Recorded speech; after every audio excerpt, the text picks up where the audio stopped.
Hey YouTube, this is Wrestling Music Park Fan 62.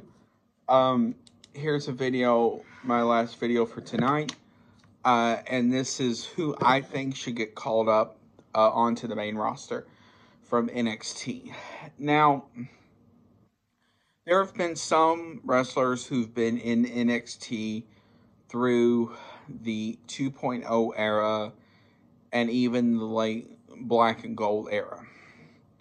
So the first one, and a few of these also as well from NXT UK. The first one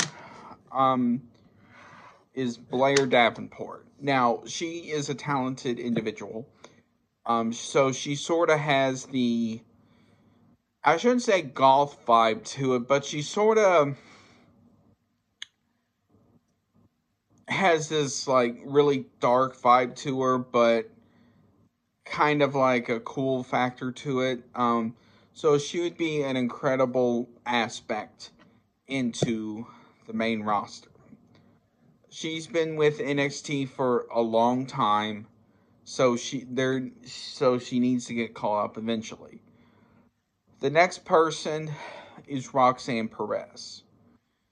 Now, the reason for Roxanne has been, even though she has only been in NXT barely 2 years now, she has done a lot in those 2 years. She been in a Royal Rumble.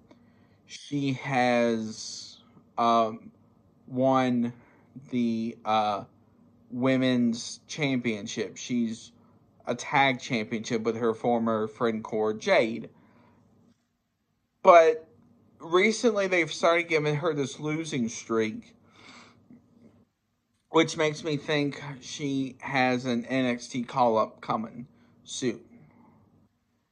The next person, along with Roxanne, is Cora Jade. Now, supposedly she was supposed to get called up, but those plans fell through. Honestly, I can see Cora getting called up soon as well. Just because she has that mean girl factor that the main roster doesn't really have. And it's one of those factors where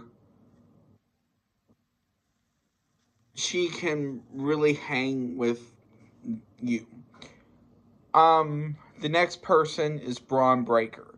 He's been in NXT for about 2.5 years now. But the problem is there's not much for him to do. He's been in the Iron Survivor Challenge. He's won the NXT title. I believe he's won the North American title, I believe. And he's been in some of these feuds, so he was with Dolph Ziggler and all these other people. So my thing is, what is the point of him in NXT? There's not much for him to do. At least on Raw or SmackDown, he would have more opponents he can choose from, and so forth. The next person is Kiana James. Now, with Kiana, like Roxanne, they have been in NXT for a while. While Kiana is a tag champion along with them, the main problem is I just don't know how well a person like Kiana would do on the main roster, because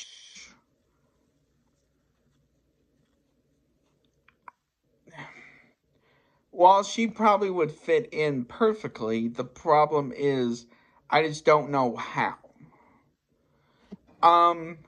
The next person I can think of is Carmelo Hayes.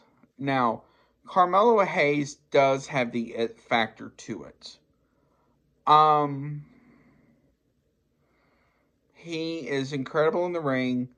And he does have that it factor to him. Now, how that will do going from a small venue like NXT or even, I shouldn't say takeovers, to something like Raw or SmackDown every week, I have no idea. And that is one of the main concerns I have. Now, as far as Trick Williams is concerned, I can see him getting over on Raw or SmackDown down the road. I still give him maybe another year. Now, the next person I can think of as well is Fallon Henley and Brooks Jensen, and I forgot his other name. Them I can see because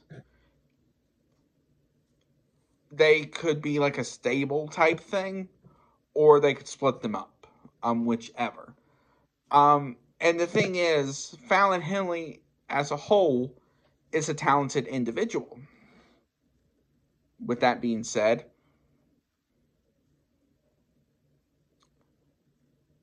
I don't know how someone like her would do on Raw or SmackDown.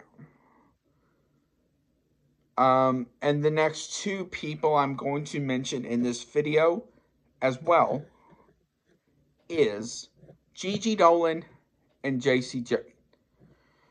Now, ever since Mandy Rose got fired about this time last year, both of them, in a way, have been creatively disbanded. Because when they were in Toxic Attraction, they all three were the big hit. Mandy was the supermodel, kick-ass woman, while Jacy and Gigi were like her sidekicks, who won the tag titles twice, who, kind of kicked ass for Mandy. But when Mandy got fired, for a while, they were in creative limbo. They were in all these pointless feuds, and then Jacy turned on Gigi. Jacy kicked Gigi's head in on Ding Dong Hello Bailey's talk show. And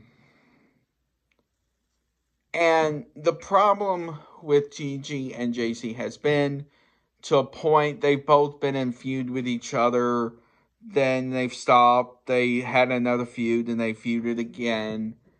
And it's just been a constant back and forth scenario. Now, Jacy has started this whole thing with Chase University. The problem with that is, I don't know how much longer you can have her as a factor in this Chase University skit.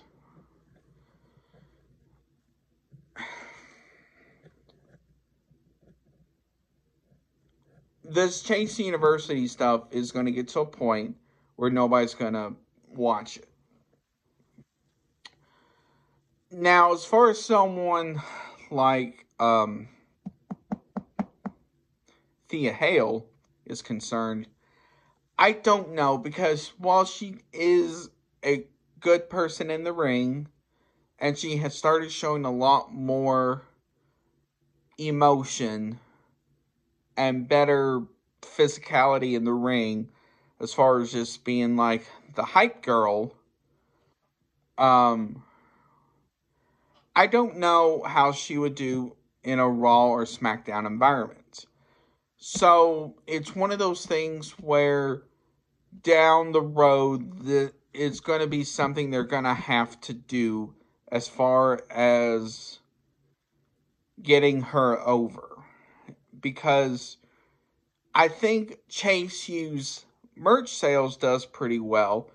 But I don't know how well it's going to do once you bring all that up to Raw or SmackDown every week. Because Raw and SmackDown's rosters as is are loaded. The women's division is extremely loaded every week. And with the new additions of Kairi Sane and all these other people, you can only give these women a certain time every week. So that is going to be the big thing. Those are just some of the people I can see going up probably within the next few months, but we will have to see.